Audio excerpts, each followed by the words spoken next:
Hi, my name is Alyssa Fascione, and I'm going to be discussing Article 2, Russia's Foreign Policy. The article begins by highlighting Woodrow Wilson's 14 points, which outline the principles for peace following the end of World War I. Wilson managed to establish the United States as a leader of the post-war world at the expense of relations with Russia. These relations have been on a steady decline since the early 2000s, and they are projected by Washington to stay on the decline as long as Putin is in office. In the 1990s, Russia's first post-Soviet president, Boris Yeltsin, viewed the U.S. as a natural ally as he began transitioning Russia from communism to democracy. Yeltsin looked to establish the best possible relations with the United States, but faced opposition within the country as the Russian government began turning liberal idealism to raw realism in terms of foreign policy. This shift of ideals was the result of a rapid transition from a command to market economy. Throughout the entire Bill Clinton administration from 1993 to 1997, the U.S. backed Yeltsin.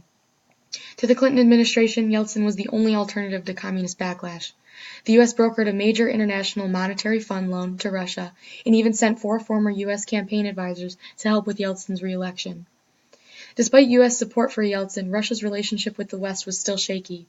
NATO's war against Serbia permanently damaged U.S.-Russian relations, as it made it impossible for Russian politicians to argue that a pro-U.S. position is compatible with core Russian national interests. When Putin took office, his mentality on foreign policy was largely shaped by how he witnessed the collapse of the Soviet Union. He implemented the theory of the vacuum of power, to which he stated that such vacuums will be filled, if not by their side, then by their enemy, which in this case is the West. Putin's fear of overextension also drove how Putin handled foreign policy, as he didn't want to use up the country's limited power resources.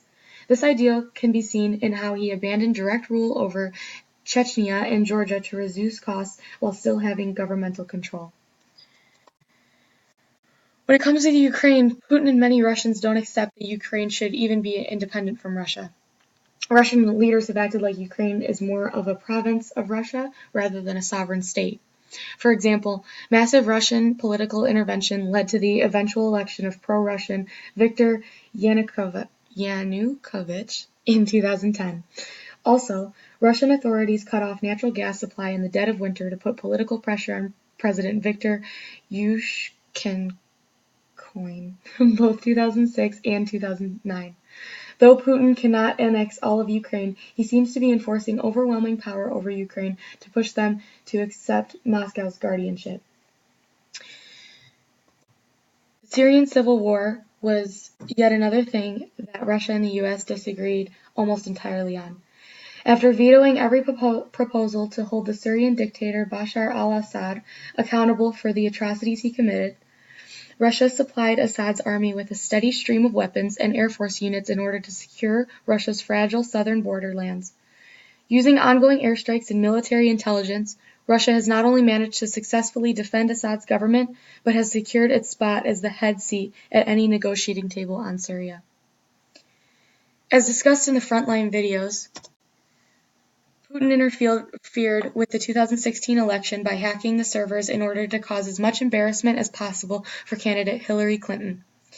It seemed that his motive was not for Trump to win, but for the U.S. political system to be completely humiliated and to prevent another Clinton administration from intervening in Russian politics.